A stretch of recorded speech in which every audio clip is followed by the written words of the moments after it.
Sister குஷி குஷியா இருக்கிறீங்களா? ஓம் சாந்தி brother. குஷி குஷியா இருக்கிறோம். ஸோ இன்னைக்கு நாம பார்க்க போற தலைப்பு என்ன அப்படின்னா, கடவுள் எப்பொழுது இந்த பூமிக்கு வருவார்? ஏன்னா இது ரொம்ப முக்கியமான விஷயம். ஏன்னா அவர் வருவாருன்ற நினைப்பே இல்லாததான் நிறைய பேர் நிறைய தப்பு பண்றாங்க. தானே கடவுள்னு வேற சொல்லிக்கிறாங்க. சத்குரு, பகவான் இந்த மாதிரி பேரெல்லாம் எடுத்து வச்சுக்கிறாங்க. ஸோ அவர் எப்ப வருவார் அப்படிங்கிறத நம்ம தெரிஞ்சுக்கணும். ஸோ அதுதான் இன்னைக்கு பார்க்க போறோம். கடவுள் எப்ப வருவார்? இறுதியில் வருவார்னு எல்லா மதத்திலும் சொல்லப்பட்டிருக்கு. கல்கி பகவான், இயேசுவின் 2ஆம் வருகை. ஆனா அந்த இறுதி எப்ப வரும் இல்லையா? அந்த இறுதி எப்படி இருக்கும்? ஆமா, எப்படி இருக்கும்னு இந்து மதத்துல சொல்லியிருக்காங்கல்ல, எல்லா அதர்மங்களும் தலை தூக்கும் போது எல்லாவற்றையும் அழித்து ஒரு தர்மத்தை நிலைநாட்டுவேன் அப்படின்னு பகவத்கீதையில சொல்லியிருக்காங்க. இந்து மதத்துல சொல்லிட்டாங்க. அப்படி பார்த்தா இப்பதான் எல்லா அதர்மங்களும் தலை தூக்கி இருக்கு. கண்டிப்பா. குறிப்பா பைபிள்ல கூட கடைசி நேரம் எப்படி இருக்கும்னு இயேசு கிட்ட கேட்கும்பொழுது, கர்ப்பிணி பெண்களுக்கு ஐயோ, பாலூட்டும் தாய்மார்களுக்கு ஐயோன்னு. பெண்கள் சொல்ல முடியாத துக்கத்தை எல்லாம் அனுபவிப்பார்கள். சோ காமத்தினால, ஏன்னா காம மகாசத்ருன்னு தான் கீதையிலே இருக்கும். சோ அந்த கடைசி நேரத்தில் ஏன்னா கீதை முடிந்தவுடன் உலகம் அழியுது, யுத்தம் ஸ்டார்ட் ஆகுது.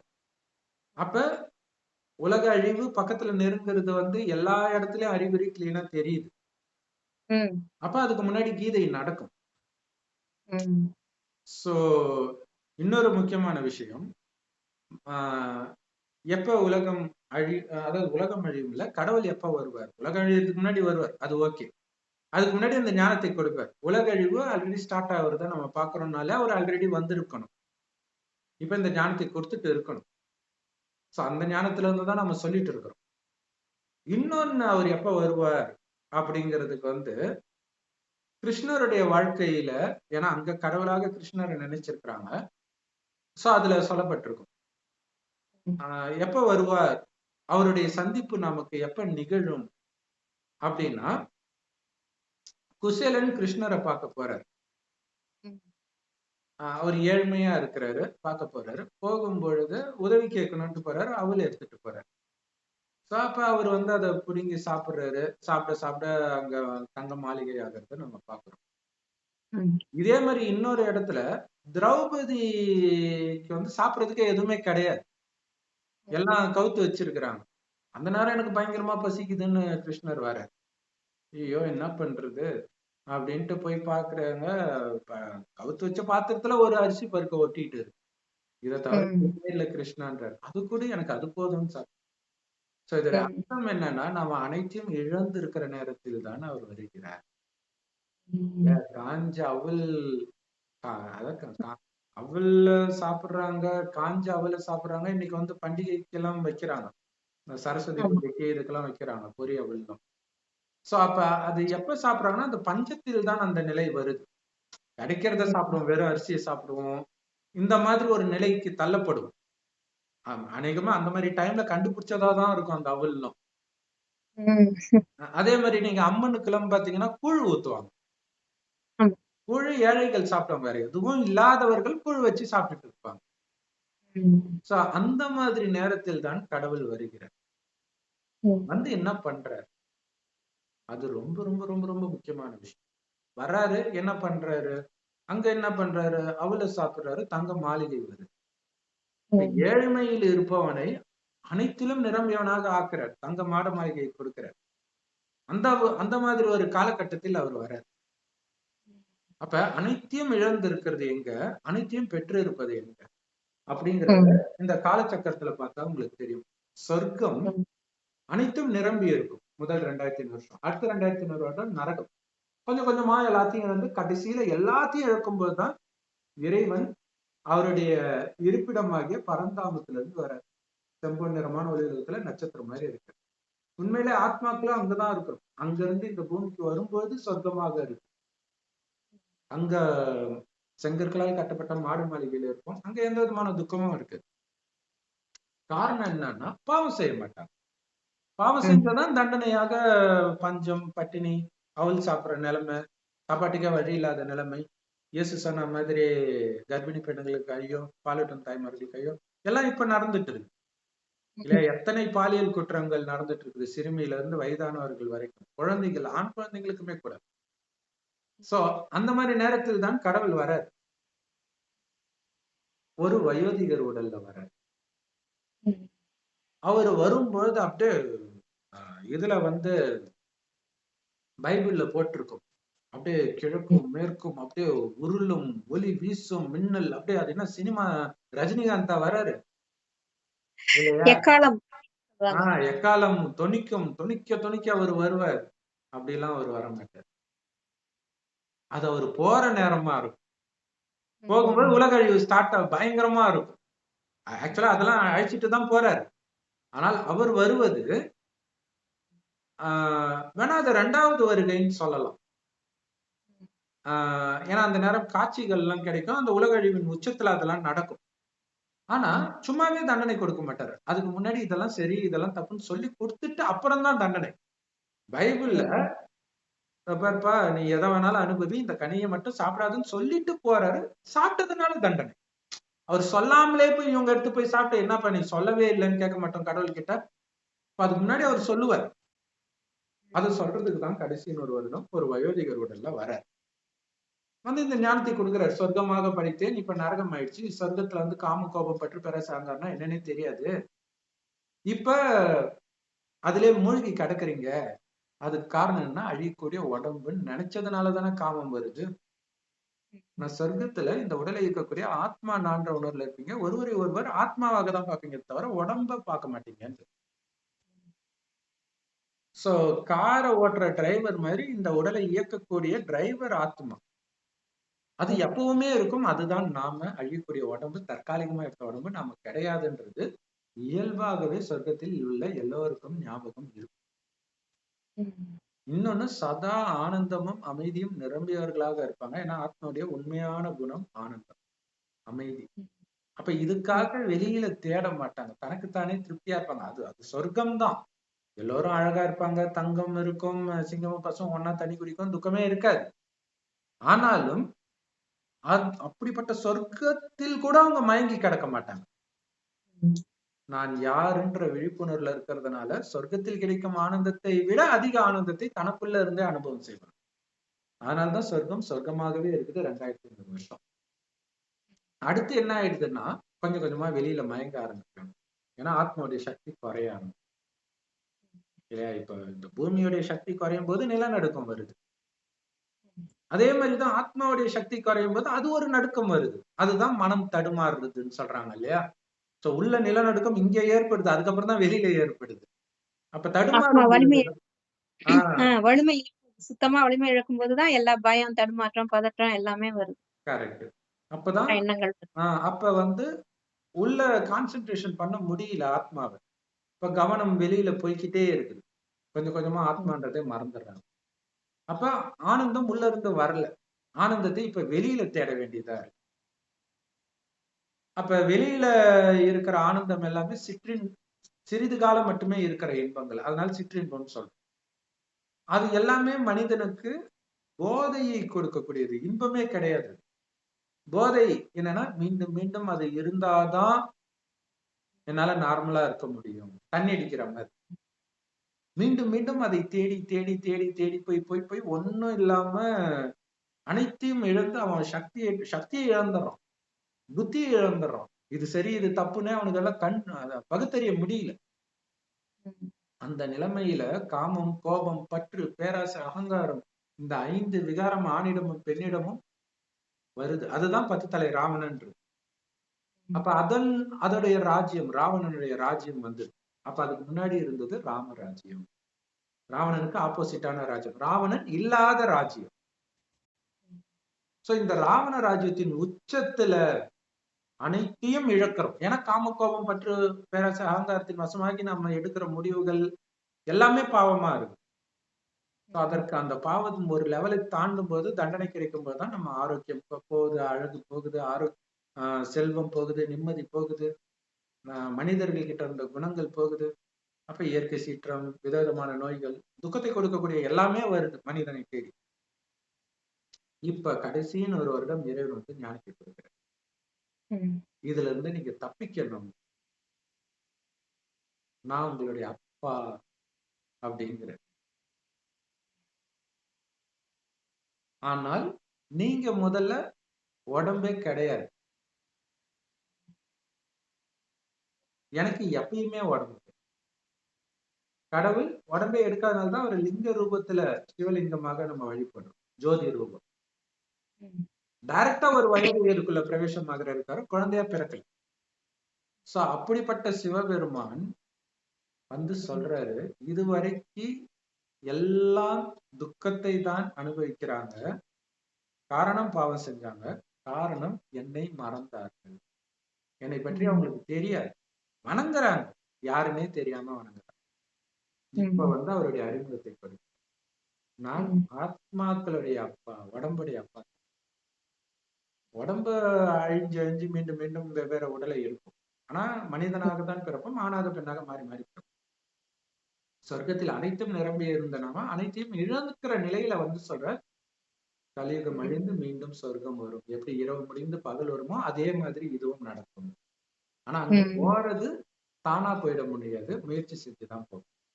என்ன முயற்சி பண்ணணும் அப்படின்னா, ஆமா, ஆத்மான்னு வந்து பரமாத்மாவை எந்த அளவுக்கு நினைக்கிறீங்களா, இவரை தான் அல்லாஹ் பரமபிதா சிவன் சொல்றது, கடவுள் ஒருத்தர் தான்.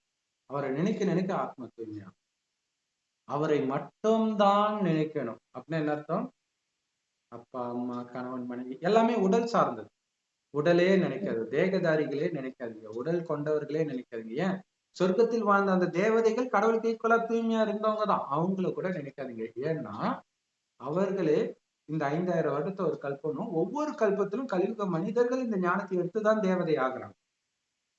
இப்ப அவங்கதான் இப்ப அனைத்தையும் இழந்திருக்கிறாங்க, வேற யாரும் இல்ல, அது நாம தான். நம்மையே நினைச்சு எப்படி தூய்மை ஆக முடியும்? அதனால அவர்களை அப்படி ஆக்குனர் சிவ தந்தை பரமபிதாவை நினைத்து அவரை பற்றி அறிமுகம் எதுலையுமே கிடையாது, டைரக்டா கிடையாது, சிம்பிளா கிடையாது. தலைகீழ் சிருஷ்டி மரத்தின் விதையாக இருக்கிறேன் கீதையில இருக்குது, எங்க போய் பாக்குறது அப்படி ஒரு மரத்தை? அவங்களுக்கு தெரியாது சிருஷ்டி மரம் கல்ப விருட்சம்னா என்னன்னே தெரியாது, அப்படி ஒரு மரம் இருக்குது போல இருக்குது அப்படின்னு நினைச்சுக்குவாங்க. சோ 5000 வருட காலத்தை ஒரு கல்பம் சொல்றோம். இந்த கல்பத்தை தான் கல்ப விருட்சம் சொல்றோம். இது பாத்தீங்கன்னா மரத்தை தலைகீழ கட்டி தொங்க விட்ட மாதிரி இருக்கு பாருங்க. சரி, இது தலைகீழ் மரம் மாதிரி இருக்குது, இது பரந்தாமம் சொல்லுவோம். இங்க ஆத்மாக்கள் தான் இப்படி தொங்குது தேனி கூடாட்டம். இந்த மரத்தின் மேல விதையாக இறைவன் இருக்கிறார். சோ மற்றதெல்லாம் ஆத்மாக்கள் அங்க இருந்து இந்த பூமிக்கு வருகிறோம். கடவுளுக்கு பக்கத்துல இருக்கிற ஆத்மா தான் முதல்ல ஜென்மம் எடுக்கும், அப்புறம் கொஞ்சம் கொஞ்சமா அவருக்கு எட்ட இருக்கிற ஆத்மா தான் வரும். அடுத்து 2500 வருடம் இந்த முக்கிய தண்டு பகுதியில தான் வருமே. கிளைகள்ல இருந்து வர்றதெல்லாம் நரகத்துல, அதுதான் ஒவ்வொரு மதங்கள் இதெல்லாம் வருது. சோ இந்த ரகசியம், இந்த இது நீங்க கீதையை படிச்சீங்கன்னா என்ன புரியும்? ஒண்ணுமே புரியாது. ஆனா இருக்குது, தலைகீழ் சிருஷ்டி மரத்தின் விதையாக இருக்கிறேன், ஒளியாக இருக்கிறேன், ஆதியில் வார்த்தை தேவனிடம் இருந்தது, எல்லாமே கரெக்ட் தான். ஆனா அவர் எங்க இருந்தாரு, அவர் எப்படி இருந்தாரு, அவர் எப்படி பேசினாரு, எதுவுமே தெரியாது. வெறும் ஒலி வந்து பேசாது. உடல் இருந்தாதான் ஆத்மாவும் கேட்கும், உடல் இருந்தாதான் பரமாத்மாவா இருந்தாலும் பேச முடியும், அவரும் ஆத்மா தான். அதனால கடைசியின் ஒரு வருடம் ஒரு வயோதிகர் உடலை எடுத்து இந்த ஞானத்தை கொடுக்கிறார், அவருக்கு பிரம்மான்னு பேர் வைக்கிறார். அவர் வாய் வழியாக இந்த ஞானத்தை எடுக்கிறவங்க தான் பிரம்மகுமார் குமாரிகள், வேற யாரும் இல்லை. இந்த பிரம்மாவைத்தான் ஆதாம்னு பைபிள் குரான்ல சொல்றாங்க. ஆதி மனிதன்னா அதுக்கு முன்னாடி மனிதன் இல்லைன்னு அர்த்தம் இல்ல, அழுக்கான மனிதரில் எந்த மனிதனுக்குள்ள இறைவன் வந்து முதல்ல மாத்துறாரோ, அதாவது முதல்ல மாறுறாரோ, மாத்துறாருன்னு கூட சொல்ல முடியாது, ஏன்னா எல்லாருக்கும் தான் ஞானத்தை கொடுக்குறாரு. ஆனா அதுல பக்காவா முதல்ல மாறுறவர் இந்த பிரம்மா. அதனால ஆதி பிதா, ஆதி தகப்பன், ஆதி மனிதன் அப்படின்னு எல்லாம் சொல்லிடுறாங்க. சோ இதை இறைவன் கொடுக்கிறார் ஞானத்தை. கடைசியில வர எதுக்கு வர? சொர்க்கத்தை உருவாக்குறது. சொல்றாரு அது உங்க சொர்க்கம். சொர்க்கத்தை கடவுள் படைத்தார் அப்படிதான் ஜென்ரலா கேள்விப்பட்டிருக்கோம். ஆனா கடவுள் சொல்றாரு அது உங்களுடைய ஆஸ்தியை இழந்துட்டீங்க, ராவணன் ஏமாத்திட்டான், உங்களுடைய எதிரி அவன் தான், அவனே நீங்க வெல்லணும், அதுக்கு என் நினைவுல இருங்க, ஏன்னா அவன்கிட்ட சிக்காதவன் நான் ஒருவனே. அதனாலதான் சிவனை சனி ஒருபோதும் பிடிச்சது இல்லைன்னு சொல்லுவாங்க இல்லையா. பிறப்பு இறப்பு சக்கரத்திலே அவர் வரல, வந்தாதானே பிடிக்கிறதுக்கு. உடம்பே எடுத்தாதானே. இல்லாதவங்களுக்கு எப்படி காமம் கோபம் பற்று பேராசை அகங்காரம் வர முடியும்? சோ அதனால காமத்தை அவரு வெல்லல, ஏன்னா அவர் எப்பயுமே விழல.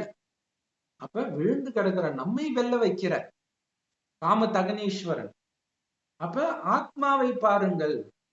ஆத்மான்னு வந்து என்னை நினைக்க நினைக்க அந்த சக்தி கிடைக்கும். இறைவனை செவ்வானத்தில் நட்சத்திரம் மாதிரி நினைக்க நினைக்க. அதே மாதிரி ஒருவரை ஒருவர் பார்க்கும்போது கூட உருவ மத்தியில அந்த ஆத்மா தான் கண் வழியா பார்த்து வாய் வழியா பேசுது. அந்த கவனத்தோட பேசுங்க. இதுக்கு முயற்சி, கவனம் தேவை. சதா அந்த கவனம் இருந்துகிட்டே இருக்கணும், திரும்ப திரும்ப. சோ இந்த கவனம் தான் முயற்சி. இதுதான் ராஜயோகம். இதன் மூலமாக தான் உலக ராஜ்யத்தையே மீண்டும் அடையறீங்க. இன்னைக்கு அந்த குசேலன் மாதிரி இருக்கிற நாம மீண்டும் மாட மாளிகைக்கு போகிறோம். எப்படி?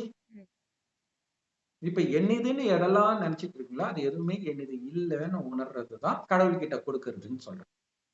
மற்றபடி அவருக்கு உடம்பே கிடையாது. உங்களத வச்சுட்டு அவர் என்ன பண்ண போறாரு? அப்ப அவருடைய நினைவில் இருந்து, இப்ப ஒரு குடும்பம் இருக்குதுன்னா, ஒரு கணவன் இருக்காருன்னா, இது என் மனைவி, என் குழந்தை, என் அப்பா அம்மா, இவங்கெல்லாம் என் பொறுப்பு. கடவுள் சொல்றாரு, நீ பொறுப்பு எடுத்துக்கிற அளவுக்கு நீ நாளைக்கு இருப்பனாவது உன்னால கேரண்டி கொடுக்க முடியுமா? அதனால இது கடவுளுடையது. தற்காலிகமா உன்னை பார்த்துக்க சொல்ற மேனேஜர், ஓனர் அவரு தான், எஜமானன் அவரு தான். சோ இருக்கிற வரைக்கும் நீ பார்த்துக்கோ, என் வழிப்படி பார்த்துக்கோன்ற. அது என்ன அவருடைய வழிப்படி? என் இது இல்லைன்ற உணர்வோட பார்த்து. அது என் மனைவி இல்ல, என் கடவுளுடைய குழந்தை, என் எஜமானனுடைய குழந்தை. எஜமானனுடைய குழந்தைய பாத்துக்கிறேன். நான் இல்லைன்னா எஜமானன் வேற யாரையாவது வச்சு பாத்துக்க போறேன். குழந்தையா இருக்கட்டும், அப்பா அம்மா இருக்கட்டும், யாரா வேணாலும் இருக்கும். அப்ப விலகி இருங்கள். இதை ஏன் சொல்றேன்னா, ஆத்மா உடலை விட்டுத்தானே சொர்க்கத்துக்கு போகணும். முதல்ல பரந்தாமத்துக்கு போகும், அதுக்கப்புறம் தான் சொர்க்கத்துக்கு வரும். இப்ப பரந்தாமத்துக்கு போனாலும் சொர்க்கத்துக்கு வரனாலும் மிகப்பெரிய தடை என்னன்னா, இங்க இருக்கக்கூடிய பற்று. ஆத்மாலதான் மனம் புத்தி இருக்குது. அந்த மனதில் இந்த உலகத்தின் எந்த ஞாபகம் வந்தாலும் மறுபடியும் இங்கேதான் பிறந்தது. சோ அப்ப ரெண்டே சாய்ஸ் தான் இருக்கு. ஒண்ணு, எல்லாத்தையும் மறந்து இங்க இறைவன் நினைவுல இருந்தீங்கன்னா மேல போயிடலாம். இல்லையா, எல்லாம் அழிந்த பிறகு நீங்க போலாம். எல்லா அழிவையும் பார்த்து அடி உதையெல்லாம் வாங்கிட்டு போலாம். மொத்தத்துல போயே ஆகணும். இங்க இருக்கிறதுக்கு சாய்ஸ் கிடையாது இல்லையா. தியேட்டரை விட்டு நீங்களா போறீங்களா, அடிச்சு துரத்துறதா, இதுதான் இங்க விஷயமே இல்லையா. ஏன்னா அடுத்த ஷோ படம் போடணும். இப்ப புத்தம் புதிய உலகம் சொர்க்கம் உருவாகும். அதுக்கு நீங்க தயாராகணும். அதுக்கு இறைவன் நினைவுல இருக்கும். சோ இப்படிப்பட்ட சொர்க்கத்தை நமக்கு பரிசாக கொடுக்கிறார். அதற்கு நமக்கு தகுதிப்படுத்துறார். இறைவனை நினைக்கிறதோட இறைவன் கொடுக்கிற ஞானத்தை கேட்கணும். அதுதான் எல்லா பிரம்மகுமாரிகள் ராஜயோக தியான நிலையத்திலும் முற்றிலும் இலவசமாக சொல்லிக் கொடுக்கப்படும். சோ இப்ப எல்லாருக்கும் தெரியும், மகா கும்பமேளா நடக்குது பிரயாகராஜ்ல. அது ஒரு விதத்துல யுத்த மைதானம்.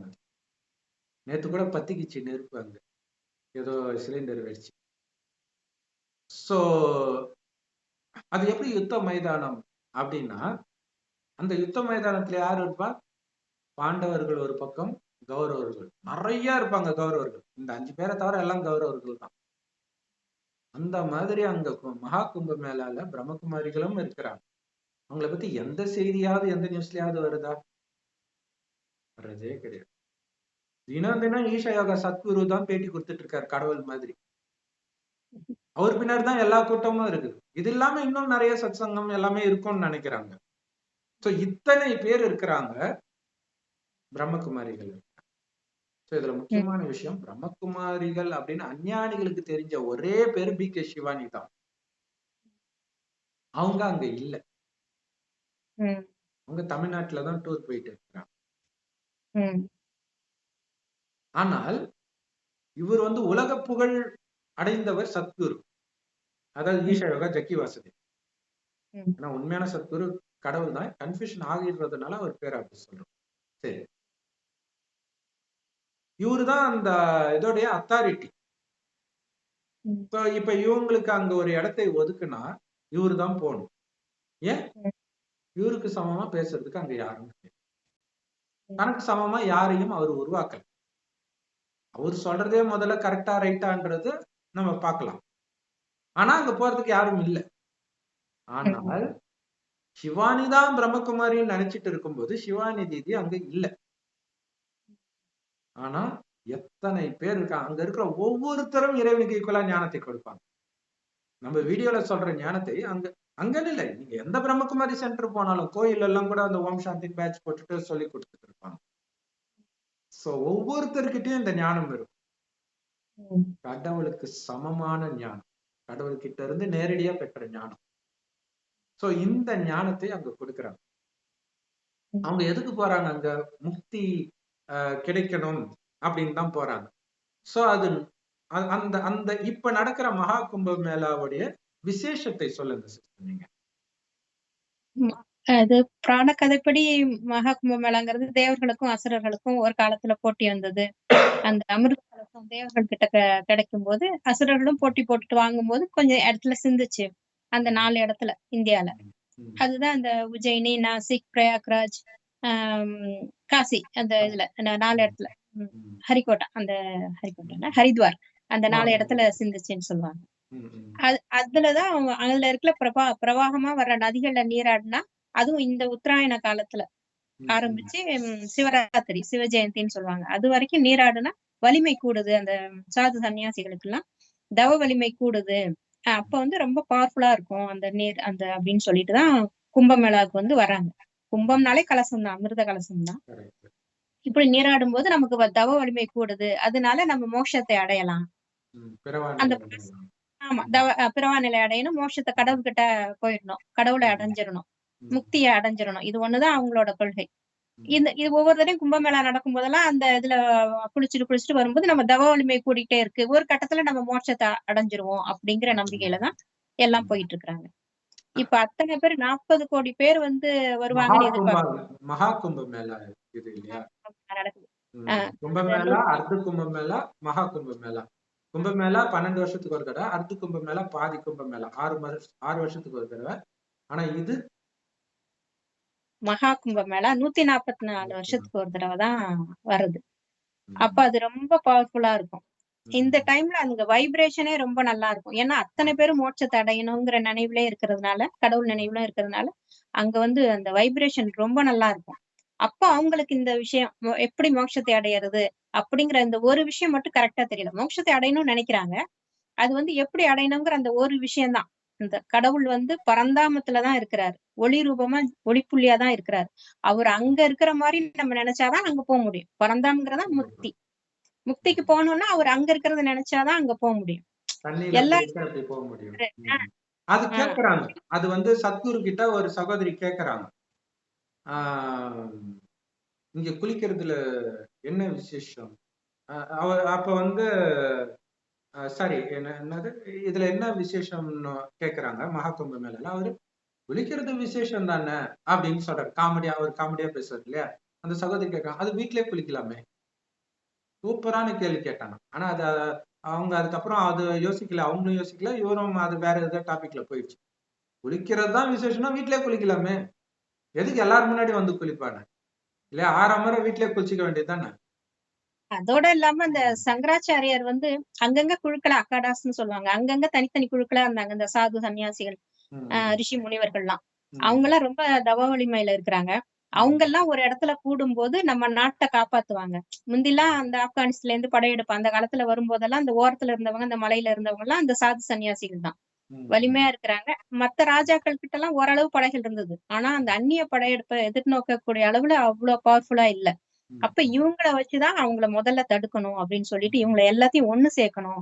அப்ப ஒண்ணு சேர்க்கறதுக்கு ஒரு இடம் வேணும் இல்லையா? அதனாலதான் இந்த டைம்ல வந்து எல்லாரும் ஒண்ணு சேர்ந்து இந்த இந்த பழக்கத்தை ஏற்படுத்தினார். அப்புறம் எப்படி அவங்க எல்லாம் அங்கங்க தனித்தனியா இருக்கும்போது, தனித்தனி குழுக்களா இருக்கும்போது சேர்க்கணும் அப்படிங்கறதுக்காக தான் இந்த ஏற்பாட்டையும் பண்ணாரு அவர். அப்பதான் நம்மளோட பவரை காட்டுறது. இப்போ இந்த ராணுவத்துக்கு இந்த குண்டு போட்டு பவரை காட்டுறாங்கன்னு சொல்றாங்களா, ரஷ்யா ஆரம்பிக்குது, அமெரிக்கா பண்ணி காட்டுது, தன்னோட வலிமையை காட்டுறாங்க இல்லையா? அது மாதிரிதான் இதுவும் நம்மளோட ஜனங்கள், நம்ம சனாதன தர்மத்தோட வலிமையை காட்டுறதுக்கு இது ஒரு சான்ஸ் கும்பமேளா. இல்லாட்டி எப்படி உலகமே திரும்பி பாக்குதுன்னா அவ்வளவு பவர்ஃபுல்லா இருக்குங்கிறது இப்பதானே புரியுது எல்லாருக்கும். எங்க இருந்து வராங்க, எப்படி வராங்கன்னே தெரியாது. அவங்களுக்கு எல்லாம் ஆதார் கார்டு இருக்கு, அதெல்லாம் தெரியாது. ஆனா அவ்வளவு பவர்ஃபுல்லான ஆட்கள் இருக்கிறாங்க. அது சனாதன தர்மத்தை காப்பாத்துறதுக்காக உயிரையும் கொடுக்க எங்க இருந்து தயாரா வராங்கன்னு தெரியாது, எங்க போறாங்கன்னு தெரியாது. மறுபடியும் கும்பமேளா வரும்போது வந்துருவாங்க. வருவாங்க. அடுத்தது இன்னொரு முக்கியமான விஷயம் என்னன்னா, நான் ஒரு 10 வருஷம் முன்னாடி கேள்விப்பட்டேன். நரேந்திர மோடி அவர்கள் தான், அதாவது அவர் வந்த புதுசுல கடைசி பிரதமர். டொனால்ட் ட்ரம்ப் தான் கடைசி அமெரிக்க அதிபர் அப்படின்னு அப்ப சொன்னாங்க. அதாவது உலக அழிவு பக்கத்துல வந்துருச்சுன்றதுக்காக. ஆனா நடுவில் டொனால்ட் ட்ரம்ப் போய் இப்ப மறுபடியும் அவர் வந்துட்டார். மோடி அப்படியே ஸ்ட்ராங்காவே இருக்கிறார். நாளுக்கு நாள் இன்னும் பலமாகிட்டு தான் இருக்கு. ஆனா உலக அழியும் போது இவங்க இருப்பாங்களா, இவங்கதான் கடைசி அதிபரா இருப்பாங்களான்றது நமக்கு தெரியாது. ஆனால் இந்த மகா கும்ப மேல கண்டிப்பா இதான் கடைசி.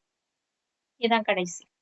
ஏன்னா ஜென்ரலா என்ன நினைக்கிறாங்கன்னா 144 வருஷத்துக்கு ஒரு தடவைனா ஒரு மனிதன் திரும்ப அதை பார்க்க மாட்டான். ஆனா மறுபடியும் அடுத்த ஜென்மத்துல பார்ப்பான்ல. ஆனா இனி நீங்க பார்க்கவே போறது கிடையாது. இந்த கல்பத்துக்கே இதான் கடைசி. ஏன் பார்க்க போறது இல்லைன்னா அந்த நதி காணாம போயிடுமா, அதெல்லாம் இருக்கும். ஆனா இந்த பழக்கம் இருக்கு. பாவின்னு நினைக்கிறதுனால தானே பாவத்தை கழுவுறதுக்கு அங்க போறாங்க. அங்க பாவமே இல்லாதவங்க தான் அங்க இருப்பாங்க. நம்ம ஏற்கனவே சொன்ன மாதிரி காமம் பாவம் பற்று பேராசை அகங்காரமே இல்லாதவர்கள் இருப்பாங்க. ஒரு விதத்தில் இந்த மகா கும்ப மேளா அந்த மாதிரி ஒரு கும்ப மேளா இதுதான் கடைசி அற்புதமான வாய்ப்பு இறைவனுடைய ஞானத்தை அவர்களுக்கு கொடுப்பது. இதுல ரொம்ப முக்கியமான விஷயம், ஜக்கி வாசுதேவ் அவர்கள் ரொம்ப பெருமையா ஒரு பல இன்டர்வியூல சொல்றாங்க. என்ன சொல்றாங்கன்னா, இது வந்து சாதாரண விஷயம் கிடையாது. 40 கோடி பேர் ஒரு இடத்துல வராங்க. இதுல இருந்து என்ன ப்ரூவ் ஆகுதுன்னா, இந்தியர்கள் இந்துக்கள் தெளிவா இருக்கிறாங்களாம். கடவுளை உருவாக்குனது நாம தான், கடவுள் நம்மை உருவாக்கல. இவரை எப்படி இந்து மதத்தின் ஒரு பிரதிநிதியா ஏத்துக்கிறாங்கன்னு எனக்கு புரியல. இவர் பேசுறது நாஸ்திகம் இல்லையா? அப்ப கடவுளை அடையிறது இவங்க லட்சியம் கிடையாது. கடவுள் மடியில உட்கார்றதோ சொர்க்கத்துக்கு போறதோ இவங்க லட்சியம் கிடையாது. அது வந்து லிபரேஷன், விடுபடணும், விடுதலை. ஒருத்தனை வந்து ஒரு ஒரு செவுத்துக்குள்ள வச்சா அதை விட்டு வெளில வரணும்னு நினைப்பாங்க. ஒரு எறும்பு சுத்தி ஒரு ஒரு பேங்கிள் போட்டீங்கனாலே அதை தாண்டி வெளில வரணும்னு நினைக்குதுல்ல, அது மாதிரி இயற்கையாகவே அது இருக்குதான். அதுக்காக தான் இது வந்து அந்த வருடத்தில் ஒரு குறிப்பிட்ட நேரத்தில் ஒரு குறிப்பிட்ட அந்த கிரகங்கள் எல்லாம் இருக்கும். அவனா இதை ஒண்ணு எடுத்துக்குவாரு, அவனும் கண்டுபிடிக்க போறது இல்லைன்ட்டு. எல்லாம் வரும்பொழுது அது ஒரு குறிப்பிட்ட வேகத்தில் 2 நதி இணையும் போது அங்க குளிக்கும் போது ஒரு அபரிமிதமான சக்தி வருது அப்படின்னு சொல்ற. நாம கேட்கறது என்னன்னா, இவரு எதுக்கு சிவராத்திரி கொண்டாடுற? இவருக்கு சிவராத்திரி கொண்டாடுறதுக்கு என்ன தகுதி இருக்கு? ஏன்னா சிவனுக்கே இங்க வேலை இல்லாம பண்ணிட்டாரு. இவங்களா முயற்சி பண்ணுவாங்களா, இவங்களா போயிடுவாங்களாம் சொர்க்கத்து. அது வேற ரொம்ப கேவலமா, மற்ற மதம் மாதிரி கிடையாது, இப்படிதான் பண்ணணும் அப்படிதான் பண்ணணும் அவர் சொல்றாரு. அந்த இடத்துக்கு போகணும். ஒரு பொண்ணு கிட்ட பேசும்போது சொல்றாரு, எனக்கு நீச்சல் தெரியும், நான் நீச்சல் வச்சுப்போம், நீ நடந்து வருவ, போகணும், அவ்வளவுதானே. இந்த வழிதான் சரி. இது ஒரு பெருமையா சொல்லுவாங்க இந்து மதத்துல, நான் இப்படியும் போவேன் அப்படியும் போவேன். சரி ஓகே, எங்க போறேன்னாவது தெரியணும்ல. கிறிஸ்தவர்களுடைய இலக்கு சொர்க்கம் தான், முஸ்லிம்களுடைய இலக்கு அதே சொர்க்கம் தான். இந்து மதத்துல அவரு இந்துக்கள் கிடையவே கிடையாதுன்ற, கிடையாம தான் வைகுண்ட ஏகாதசியில 6 பேரு ஏதோ இறந்தாங்க இல்லையா திருப்பதியில. அவ்வளவு கூட்டம் இருக்கிறதுல அதிக கூட்டம் உள்ள கோயில் அதுதான், விஷ்ணு கோயில்ல. அப்ப எப்படி இங்க வந்து இந்துக்களுக்கு வந்து சொர்க்கத்தின் மீது நம்பிக்கை இல்லைன்னு சொல்ல முடியும்? இதை விட கொடுமை என்னன்னா, சொர்க்கமா இருந்ததே பாரத பூமி இல்லையா? இவரு சந்நியாச மார்க்கத்தின் விஷயத்த சொல்லிட்டு இருக்கிறார், பிறவா நிலை அடையணும். அது கூட அவங்க கூட பிறவா நிலை, அவங்க இல்ல சிஸ்டர், அவங்க கூட பிறவா நிலை அடையணும், அது ஆத்மா கடவுளோட கலக்கணும்னு சொல்லுது. அப்ப அங்கேயும் கடவுள் கிட்டதான் போகுது. இவர் ஆத்மாவை பற்றியும் பேச மாட்டார். எது விடுதலை அடையணும்? விடுதலை அடையணும்னு நினைக்கிற உடலை கடந்த ஒரு நிலை. அது என்ன உடலை? அவருடைய யோகா என்ன? நான் உடலும் இல்லை மனமும் இல்லை. ஓகே, நீ எது இல்லைன்னு சொல்லிட்ட. நான் ரஜினி இல்ல கமலும் இல்லை. நீ யாரு? நீ ரஜினி இல்ல கமல் இல்ல, அது எங்களுக்கு தெரியுது. நீ யாரு? அதை பற்றி தெரியாது. நான் யார் நான் யார் நான் யார் என்று புத்த மதத்துல இதே மாதிரி பண்ணுவாங்க. அதை இவர் கொஞ்சம் வித்தியாசமா யோசிச்சு, நான் இதுவும் கிடையாது அதுவும் கிடையாது, மனமும் கிடையாது உடலும் கிடையாது. ஏன்னா உடல்லாம் சாப்பிடுறதுனால சேர்ந்தது உடம்பா, அதனால நான் அந்த உடம்பு கிடையாது. இங்க இருக்கிற விஷயத்தெல்லாம் சேர்த்துக்கிட்டதுனால மனமா, அதனால நான் மனமும் கிடையாது. சரி, ஓகே, நீங்க எது ரைட்டு. விடுதலை அடையணும், இந்த உடலை கடந்து போகணும். எங்க போவீங்க? நீங்க யாருன்னு தெரியாது, எங்க போகணும்னு தெரியாது. இங்க குளிச்சா எப்படி எங்க போவோன்னே தெரியாது, அப்புறம் எங்க போறத பத்தி யோசிக்கிறது? அப்ப உண்மையிலே இந்தியாவிலே ஆன்மீகத்தை பற்றி ஏபிசிடி கூட தெரியாத ஒரே நபர் தான் இன்னைக்கு உலகத்திலே மிகப்பெரிய ஆன்மீக குருவா வலம் வந்துட்டு இருக்கிறார். மற்ற எல்லாருக்குமே தெரியும். கைலாயத்துக்கு போன நித்யானந்தாவா இருக்கட்டும், அல்லது சின்ன சின்ன ஆன்மீகவாதிகள் இருக்காங்க, அவங்களுக்கு கூட தெரியும். ஆத்மா எங்க இருக்குன்னு தெரியாம இருக்கலாம், ஆனா நாம ஆத்மான்ற அளவுக்காவது தெரியும். இவருக்கு அது கூட தெரியாது. அப்ப சிவனுடைய என்ன மகிமை இருக்கு? அதனால அப்ப சிவன் சொர்க்கத்தை கொடுத்தார், சொர்க்கத்தை உருவாக்குறார் அப்படிங்கறதுதான் அவருடைய மகிமை. அப்படிங்கிறது தெரியாம போயிடும் தான் கடவுள் என்ன சொல்றாரு, சிவராத்திரின்னு கொண்டாடாதீங்க, அதை வச்சு நீங்க எதையும் நிரூபிக்க முடியாது, மும்மூர்த்திகள் சிவராத்திரின்னு கொண்டாடுங்க. மும்மூர்த்திகள் பிரம்மா, விஷ்ணு, சங்கர். சிவன் கிடையாது. கழுத்துல பாம்பு போட்டிருக்கிறது சிவன் கிடையாது. லிங்கமா வச்சு வழிபடுறோம் இல்லையா, அதுதான் சிவன். ஏன்னா அந்த சங்கர் முன்னாடியே சிவனை வச்சுதான் வழிபடுவார், பூஜை பண்ணுவார், தியானம் பண்ணுவார். தியானத்துல இருக்கிற மாதிரிதான் இருக்கும். அப்ப அவரு லிங்கத்தை வச்சு தியானம் பண்ணுவார். அவரே சிவனா தான் அவர் யார் நினைச்சு தியானம் பண்ணணும்?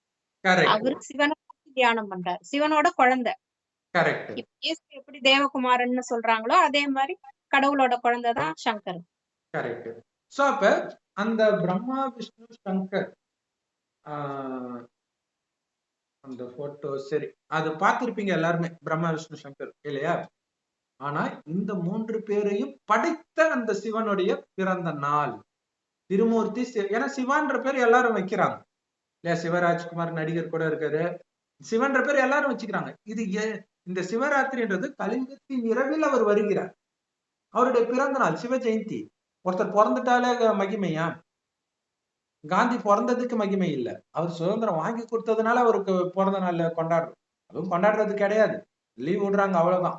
ஆனா இவருடைய பிறந்த நாளை அப்படி கொண்டாடுறோமே, நைட்டெல்லாம் கண்ணு விழிக்கிறோமே. அப்ப என்ன பண்ணாரு அவரு? அவர் சொர்க்கத்தை உருவாக்குனார், நம்மை சொர்க்கத்துக்கு தகுதிப்படுத்தினார், அது அவருடைய மகிமை. இது தெரியல யாருக்கும்ன்றதுனாலதான் இவர் இஷ்டத்துக்கு உருட்டுறார்.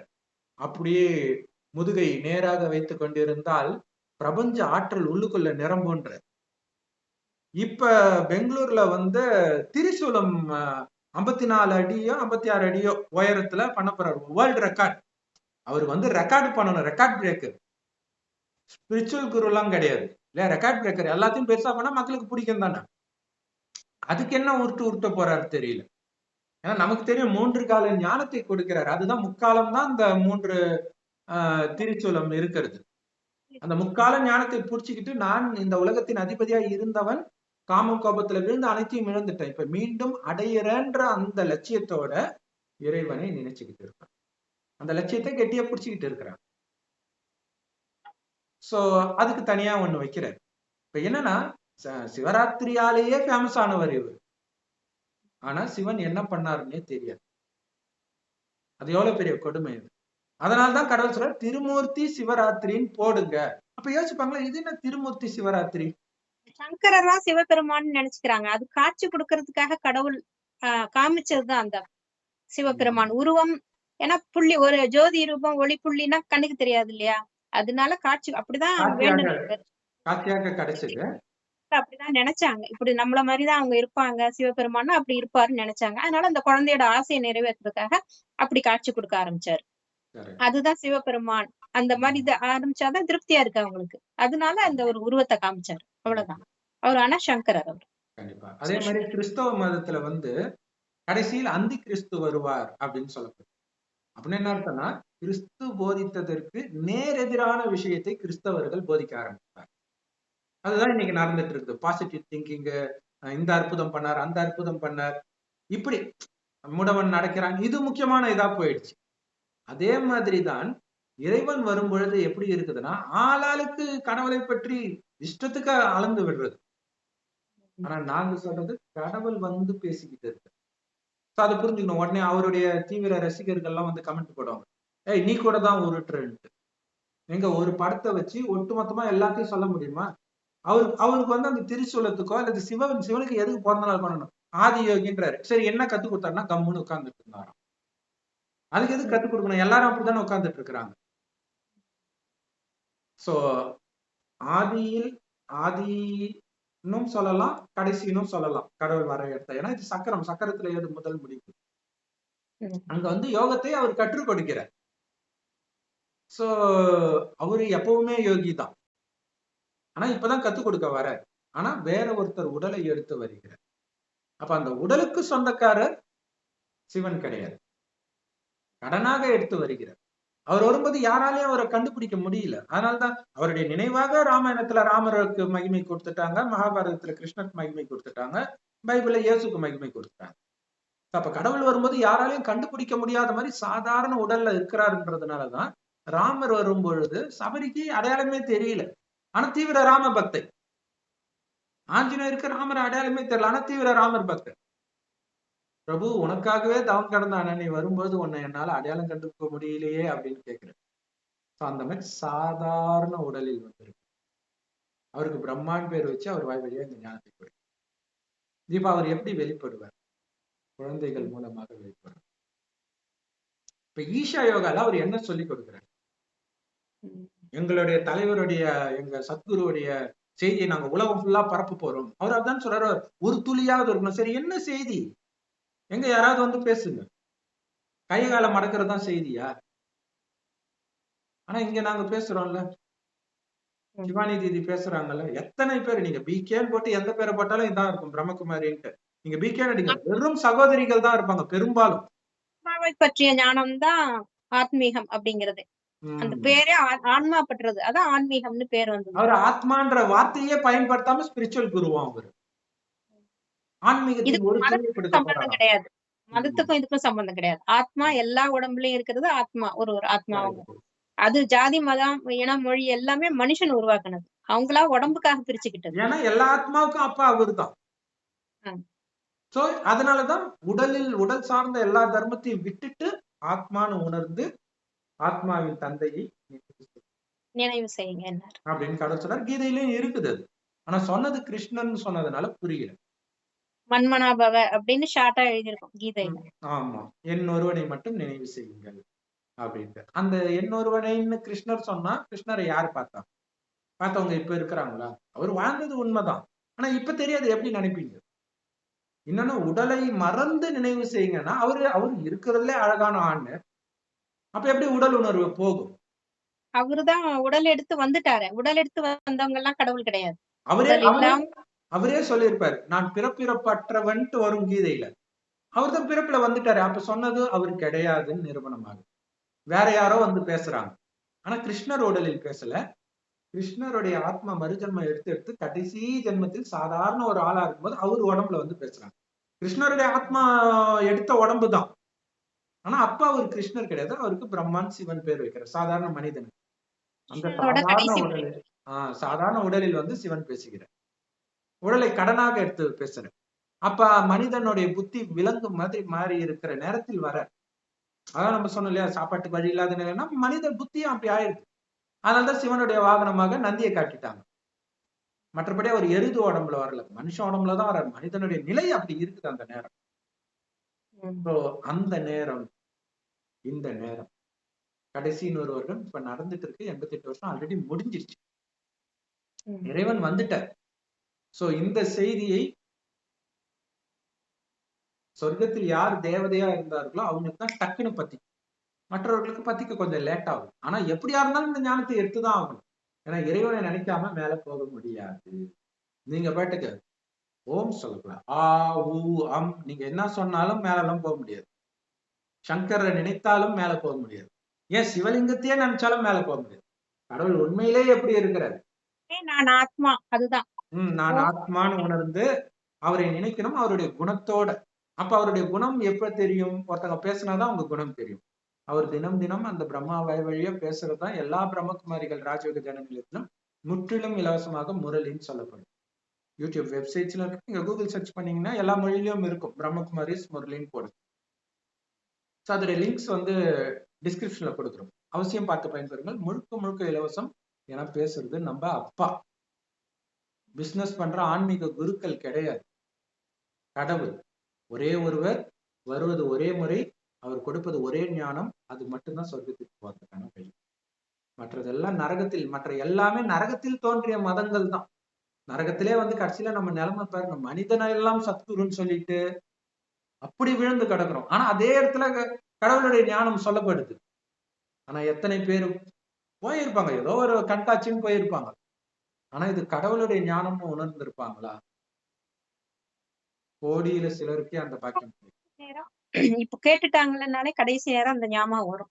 அப்பாவோட நினைவு ஒளிப்புள்ளியா நினைக்க தோணும். அப்பதான் பரந்தாம முக்தி அடைய முடியும். முக்திக்கு போய் தான் ஆகணும். எல்லாரும் கடைசி பிறவில இருப்போம். கண்டிப்பா. உலகம் அழியும் போது ஒண்ணும் இல்ல சிஸ்டர், உலகம் அழியும் போது ஒரு தண்ணியில மாட்டிக்கிறாங்க, நெருப்புல மாட்டிக்கிறாங்க.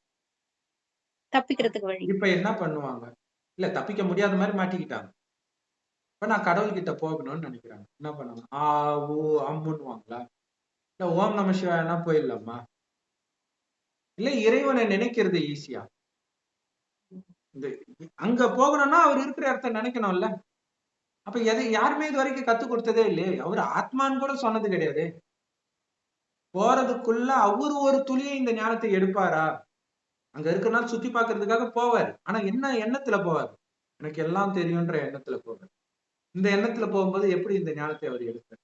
அவர் இதுல இருந்து கொஞ்சம் நம்ம எப்படி எடுத்துக்கலாம்னு தான் பார்ப்பார். ஆத்மா முக்திக்கு போகணும் அப்படின்னு நினைச்சாதான், அந்த பரந்தாமத்துக்கு போகணும்னு அந்த பரந்தாமத்தை நினைச்சாதான் பரந்தாமத்துக்கு போக முடியும். நல்லதா போச்சு முக்தின்ற வார்த்தையை யூஸ் பண்ணீங்க. ஏன்னா முக்திக்காக தான் பண்றோம்னு அவர் சொல்றாரு. முக்தினா விடுதலை. ஓகே, எங்க இருந்து விடுதலை? ஜெயில இருந்து தான் விடுதலை அடைவாங்க இல்லையா? ஜெயில இருந்து தானே விடுதலை அடைவாங்க. அப்ப இந்த பூமி ஜெயில் மாதிரி இப்ப மாறிடுச்சு. ராவணனுடைய ஜெயில், காமம் கோபம் பட்டிருக்காரு அகங்காரத்துல. இவன் இல்லாத இடமாக இதே உலகம் மாறும்போது அங்க வந்து பிறக்கும். முக்தி மேல போறதுதான். ஆனா அங்க சுயநினைவு இல்லாம கோமா ஸ்டேஜ்ல இருப்பீங்க. அதுல என்ன பெருமை? எப்படியா இருந்தாலும் நீங்க வந்துதான் ஆகணும். ஒண்ணு சொர்க்கத்துக்கு தகுதியாகி சொர்க்கத்தின் சுகத்தை அனுபவித்த பிறகு நரகத்துக்கு வருவீங்க. இல்லாட்டினா டைரக்டா ஒவ்வொரு தடையும் நரகத்துக்கு மட்டுமே வருவீங்க. ஏன்னா நடந்ததே தான் நடக்கும். சோ அப்ப சொர்க்கத்துக்கான டிக்கெட் இங்க கிடைக்கும். அதனாலதான் சிவனுக்கு மகிமை. ஆனா மனிதர்கள் பாவம், கிளப்புக்கு போய் டான்ஸ் ஆடுற மாதிரி சிவராத்திரி அப்ப போய் டான்ஸ் ஆடிட்டு இருக்கிறாங்க. அந்த டான்ஸ் ஆடுனா கிடைக்கிற சந்தோஷத்தை கடவுளின் நினைவுல வர சந்தோஷம் தப்பா புரிஞ்சுக்கிறாங்க. அதுதான் கொடுமை. மியூசிக்க போட்டுட்டு ஒரு நல்ல சிவனுடைய பாட்டை போட்டுறாங்க அப்படின்னா ஒரு அந்த பாவனையில இருக்கிறவங்க கண்ணுல தண்ணி தான் வரும். அதுக்காக அதுக்கும் உங்களுடைய பாவம் ஒரு சொட்டு கூட தீராது. பாவம் செய்யாம இருப்பாங்க வேணா அந்த டைம்ல, பக்தி செய்யற அந்த நேரத்துல அது கூட சொல்ல முடியாது. அந்த நேரத்திலயும் மோசமான சிந்தனைகள் வரும். ஏன்னா அவ்வளவு நேரம் பாவம் செஞ்சா அந்த செகண்ட்ல டக்குன்னு மனம் சரியாயிடுமா இல்லையா? அது அப்படி மனம் அலையக்கூடாதுன்னு தான் அந்த டம்மு டம்மு டம்முன்னு மியூசிக் அடிச்சுட்டு பாட்டை போட்டுட்டு சினிமா பார்க்கும்போது கூட தான் மனம் அலையில. அதுக்காக நீங்க பாவம் செய்யறதை நிறுத்திட்டீங்கன்னு அர்த்தமா இல்லையா?